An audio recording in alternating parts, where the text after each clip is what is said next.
Mr.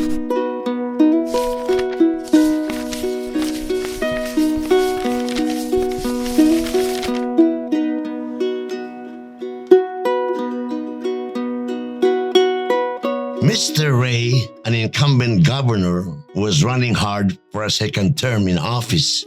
One day, after a busy morning chasing votes, with no lunch break, he arrived at a church where the church volunteers were hosting their annual free barbecue chicken meal.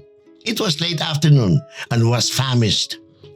As Mr. Rey moved down the serving line, he held out his plate to the woman who was serving chicken. She put a piece on his plate and turned to the next person in line. "Excuse me," Governor Rey said. "Do you mind if I have another piece of chicken?" "Sorry," the woman told him. "I'm supposed to give one piece of chicken to each person." "But I am starved," the governor said. "Sorry," the woman said again. "Only one to a customer."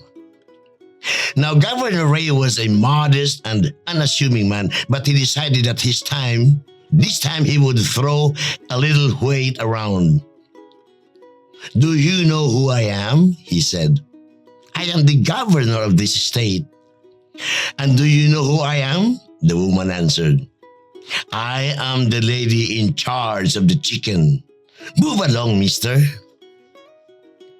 My dear friends, in the above story, the governor and the lady in charge of the chicken each tries to exert authority over the other by revealing his or her identity, who it is, and emphatically demanding, "Do you know who I am?"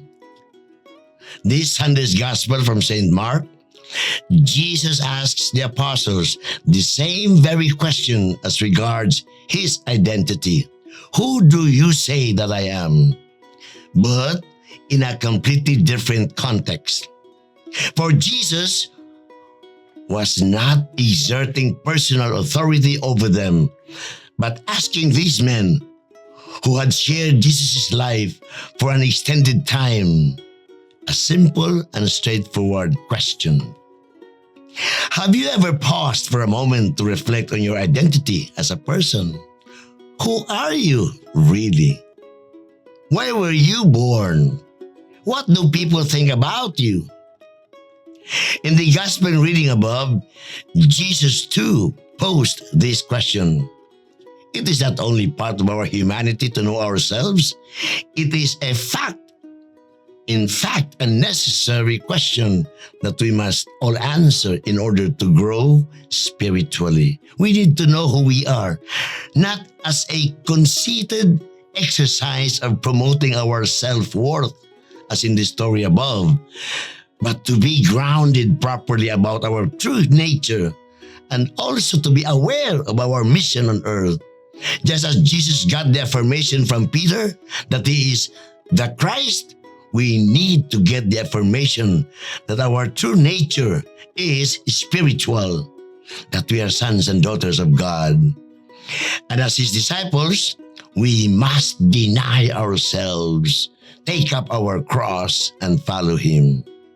In doing so, one necessarily lives the paradox of losing one's self for the sake of Christ, but in the process, finds himself. Yet even now, as we know that we are children of God, we also become aware of our sinfulness. By our pride and wickedness, we rebelled against our loving Father. Yet he continues to love us. That is why he sent his only Son, Jesus, as the Christ, that is, the anointed one, to redeem us. Like Peter, may we recognize Jesus as our Messiah, who will set us free from sin and death.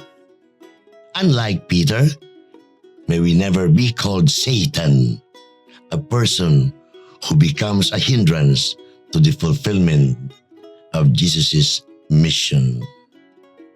May God bless us all.